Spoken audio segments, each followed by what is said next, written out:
तो फ्रेंड्स हमारा क्वेश्चन है प्रबल y स्क्वायर इक्वल 4ax का बिंदु x y पर वक्रता त्रिज्या ज्ञात करना।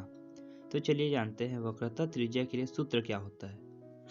वक्रता त्रिज्या का सूत्र है rho is equal to bracket में 1 plus dy by d x का होल स्क्वायर एंड पूरे का power whole 3/2 and divided by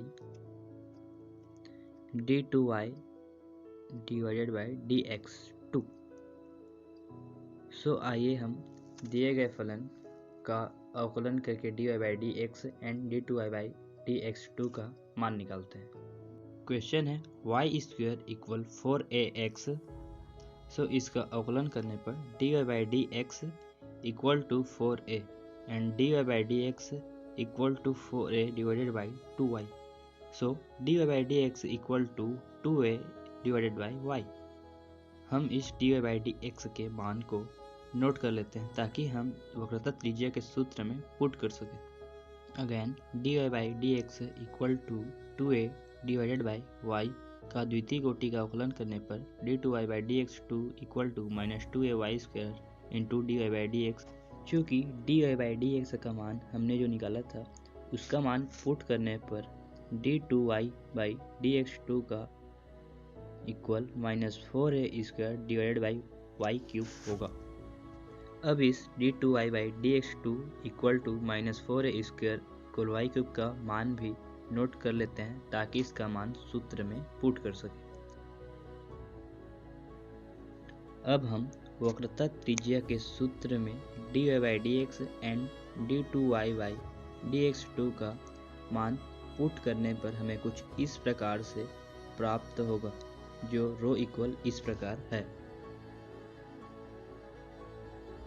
चूँकि वक्रता त्रिज्या का मान कभी भी ऋणात्मक नहीं हो सकता इसलिए ऋणात्मक चिन्ह को हटाने पर अब अगले स्टेप में equal to 1 plus 4a square divided by y square and पूरे का whole cube 3/2 and divided by 4a square and divided by y cube.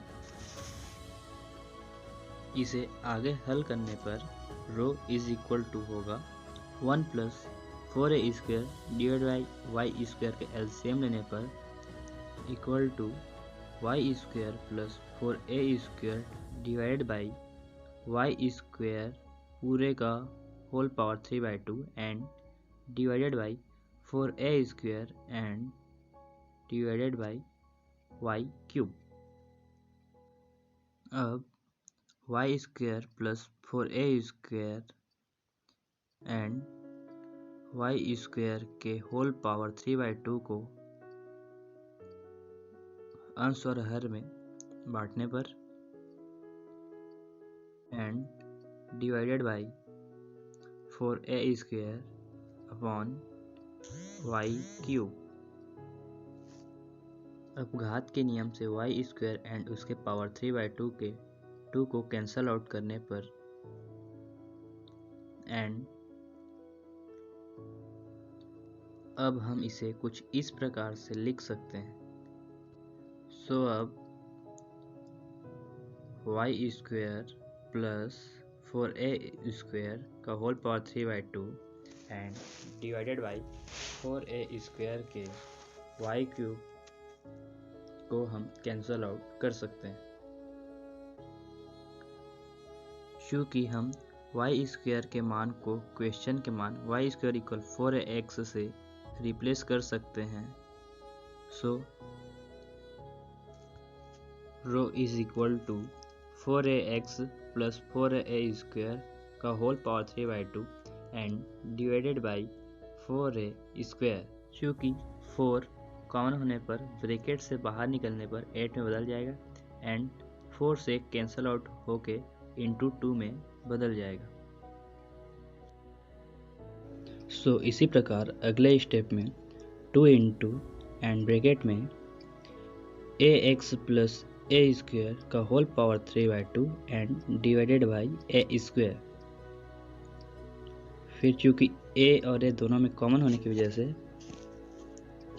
2 into root a cube x plus a का whole power 3/2 and divided by a square को हम चूँकि root ए के form में लिख सकते हैं, इसीलिए रूट ए का क्यूब और रूट ए को कैंसिल आउट करने पर हमारा फाइनल आंसर होगा 2 इंटू एक्स प्लस ए का whole power 3/2 divided by root a. It's our final answer. अगर वीडियो अच्छी लगी हो तो वीडियो को लाइक करें एंड सब्सक्राइब करें। धन्यवाद।